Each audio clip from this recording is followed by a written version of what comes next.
গাজা উপত্যকায় গত ২৪ ঘন্টায় ইসরায়েলি বাহিনীর হামলায় অন্তত ২৯ জন ফিলিস্তিনি নিহত এবং আরও ৯৪ জন আহত হয়েছে বলে জানিয়েছে গাজার স্বাস্থ্য মন্ত্রণালয়। এর মধ্যে গাজা উপত্যকার উত্তরে একটি স্কুল ভবনে ইসরায়েলি বিমান হামলায় অন্তত ১৫ জন নিহত হয়েছে।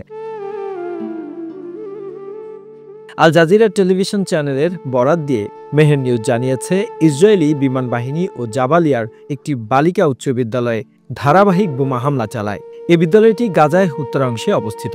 বোমা হামলার সময় স্কুল ভবনটিতে অবস্থানরত অন্তত ১৫ জন শরণার্থী নিহত হন, যাদের মধ্যে শিশুরাও রয়েছে।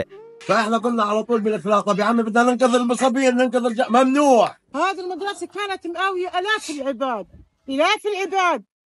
فإلى ذلك استقصدوها وهي منزلوها। এদিকে সোমবার এক বিবৃতিতে গাজার স্বাস্থ্য মন্ত্রণালয় জানায়, বিগত কিছু দিনের পুরনো হামলায় নিহত আরও ৪ জনের লাশ উদ্ধার করা হয়েছে। স্বাস্থ্য মন্ত্রণালয়ের টেলিগ্রামে প্রকাশিত বিবৃতি অনুযায়ী ২০২৩ সালে ৭ অক্টোবর থেকে শুরু হওয়া আগ্রাসনে ইসরায়েলি গাজায় এখন পর্যন্ত ৫২,৮৬২ জন ফিলিস্তিনিকে হত্যা করেছে এবং ১,১৯,৬৪৮ জন আহত হয়েছে।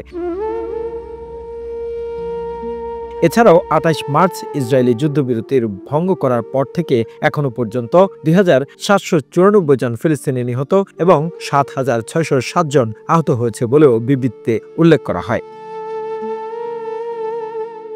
The news Bangladesh desk report.